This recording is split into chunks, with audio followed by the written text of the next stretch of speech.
Madame la Présidente, Madame et Messieurs les juges, j'ai suivi ces débats. J'ai entendu beaucoup de choses. Certaines fois, je me suis retrouvé en Côte d'Ivoire,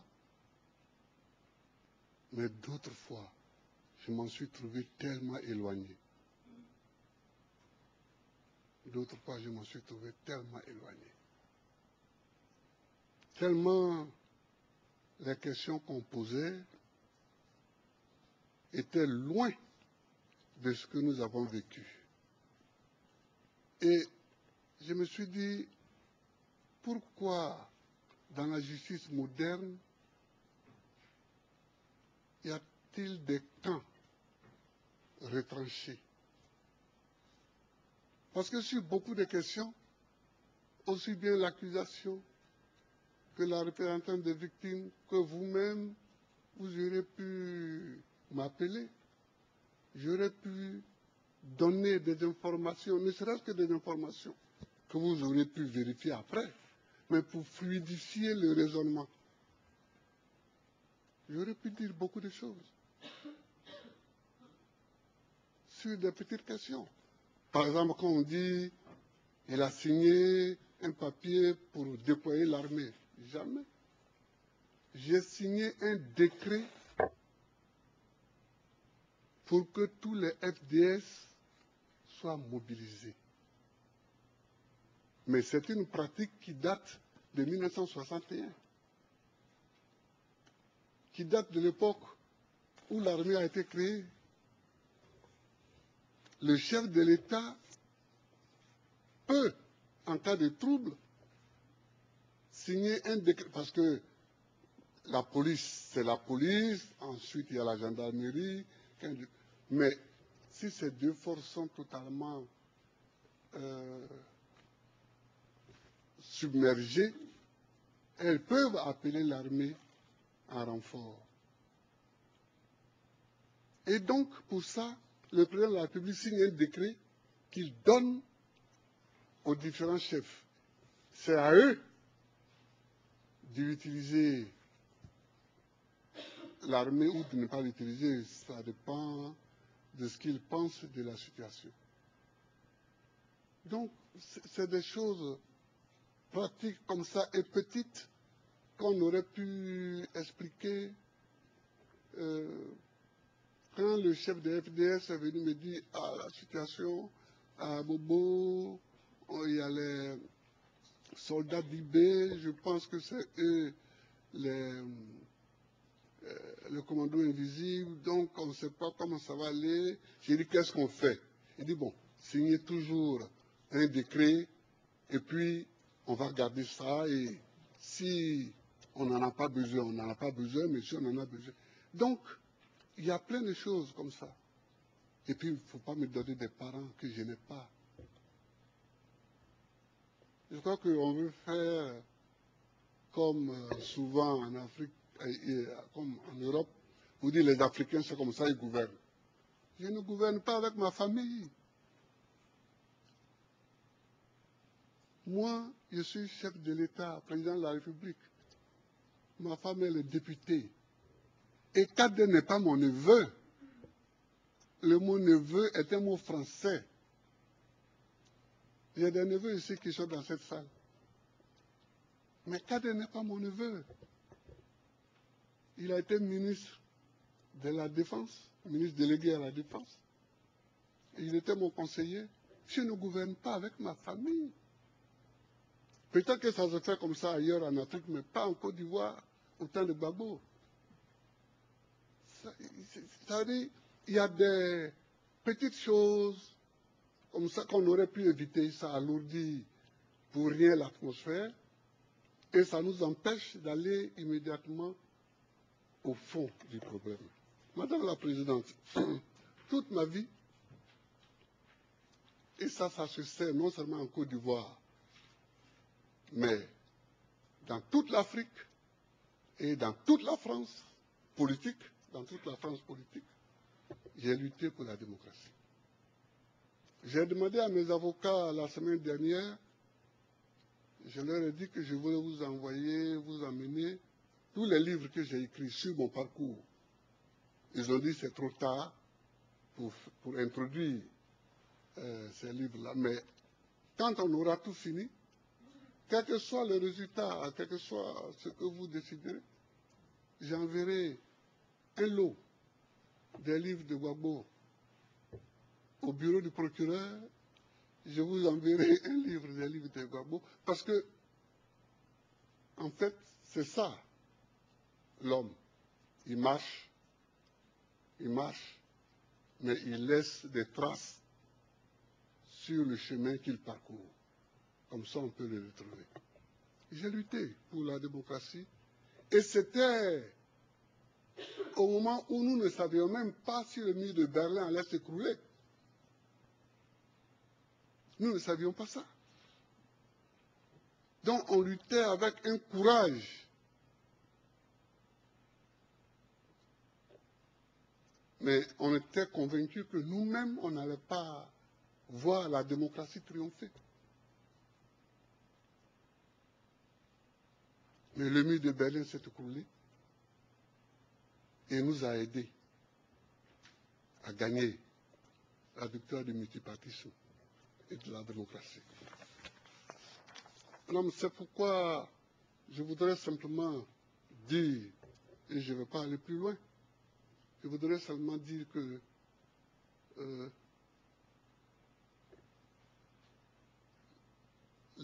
Madame la procureure, puisque ça existe maintenant en français, hein, on met un E à la fin, Madame la procureure a dit une phrase qui m'a un peu choqué,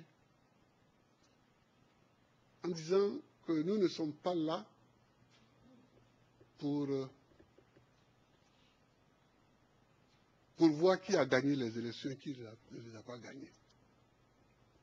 Mais on ne peut pas parler, on ne peut pas débattre de la crise post-électorale et ne pas savoir comment les élections se sont passées.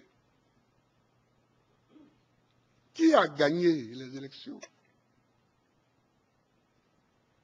Parce que c'est celui qui ne les a pas gagnées qui a semé les troubles. Je crois que c'est ça la logique. Donc, la question est là. Qui a gagné les élections? Et donc, quand je demandais qu'on recompte les voix, ce n'était pas une phrase en l'air. Vous avez vu vous-même les documents dont dispose l'accusation et sur lesquels les voix des électeurs sont répertoriées. On a vu que dans la seule ville de Bouaké, on a ajouté 100 000 voix à mon adversaire. Donc, madame, c'est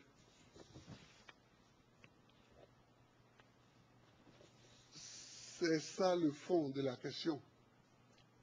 C'est ça le fond de la question. On nous a attaqué en 2002, j'ai fait mon travail. C'est-à-dire que je n'ai jamais cru que la Côte d'Ivoire allait s'en sortir par la guerre. Je n'ai jamais cru ça. J'ai toujours cru qu'on s'en sortirait par la discussion. Même si je sais qu'ils ont tort. Mais pour s'en sortir, j'ai toujours cru à la discussion. Alors j'ai parcouru toute l'Afrique. On a fait les négociations de Lomé. Ils ont fait les négociations de Marcoussis et de Kléber, mais ça, je laisse ça de côté parce que c'est... nous avons fait les négociations de Accra 1, Accra 2, Accra 3, sous la présidence de John Kufuor. Nous avons fait les négociations à partir de juin 2005 de Pretoria 1 et de Pretoria 2 sous la présidence de Thabo Mbeki. Nous avons tout fait. Nous avons tout fait.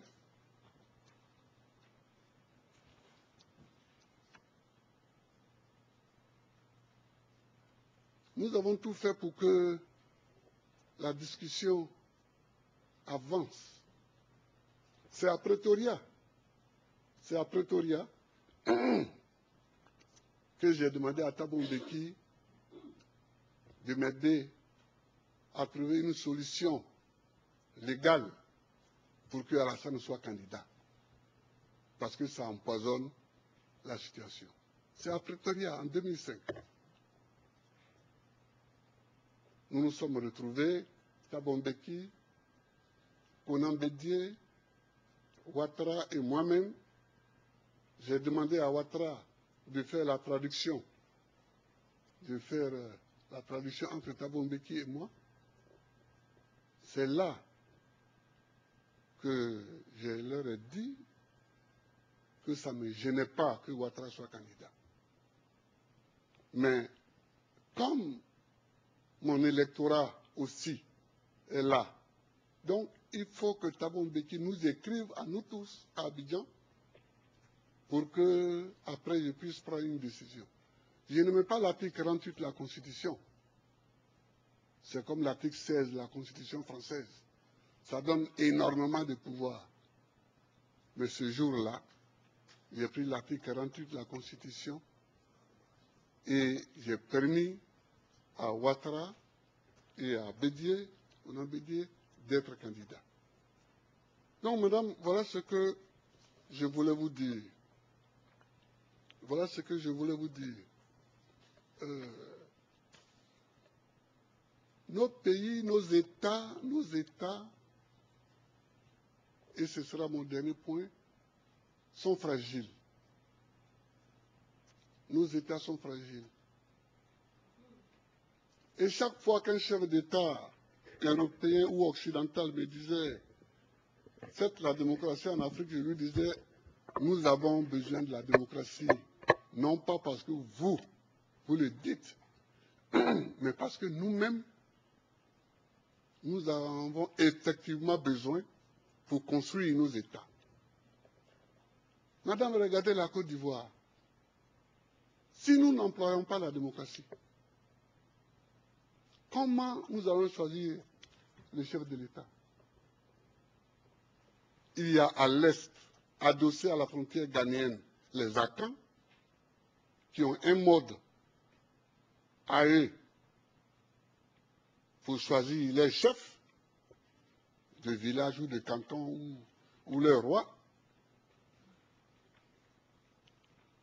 Nous avons à l'ouest un pouvoir éparpillé. Nous avons au nord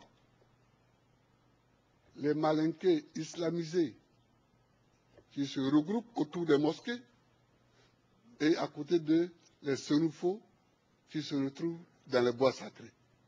Quel mode électoral allons-nous prendre? Donc la démocratie nous aide parce que elle fait tabula rasa de tout cela et elle donne à chaque individu considéré comme citoyen une voix. C'est pourquoi je me suis engagé dans la lutte pour la démocratie. Et puis nous, qui venons de familles très modestes, s'il n'y a pas la démocratie, jamais on n'aurait de postes élevés. Moi, les gens avec qui j'ai été à l'école, quand j'ai été élu président, ils n'étaient pas étonnés parce qu'ils savaient mon engagement. Mais ils sont venus me saluer pour saluer mon courage. Parce que je n'étais pas le plus aidé. Je n'étais pas le plus intelligent, je n'étais pas le plus riche, je n'étais pas... Donc nous avons besoin de la démocratie, madame. Mais la démocratie, ce n'est pas seulement le vote. C'est qui dit le vote. Qui dit le résultat du vote. C'est ça aussi la démocratie. Quand on s'en va prendre une nuit, le président du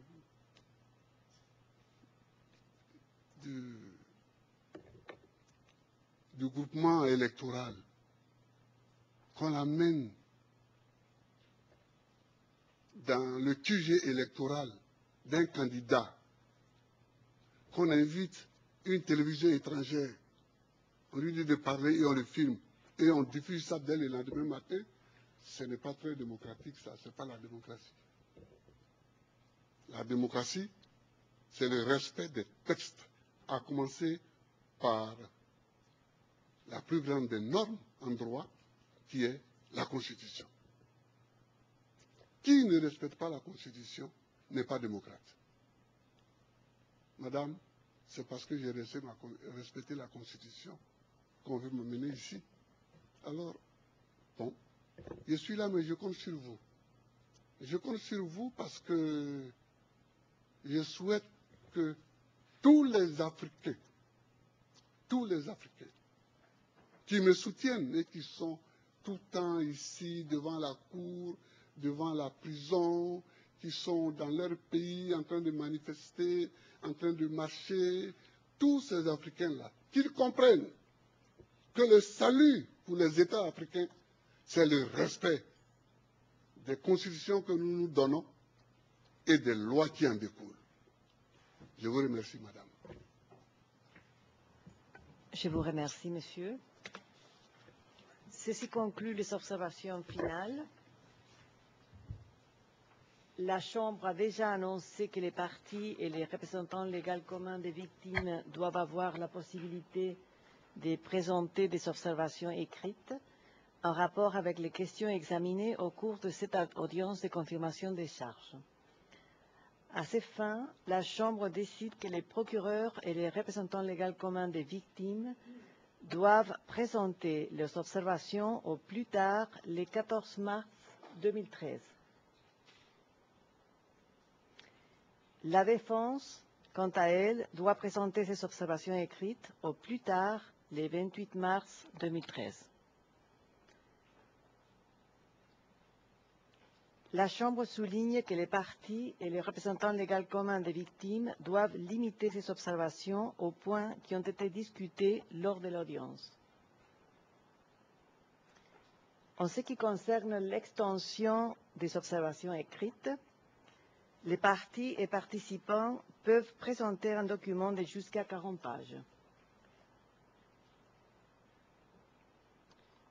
En outre, la Chambre tient à informer les partis et les participants qu'elle rendra sa décision dans un délai de 60 jours, conformément à la norme 53 du règlement de la Cour, à compter de la date de réception des observations écrites finales de la défense. Et ceci conclut la dernière session de l'audience de confirmation des charges dans cette affaire. Je tiens à remercier les participants et les parties, les interprètes et les sténotypistes. L'audience est levée. All rise, vous vous levez.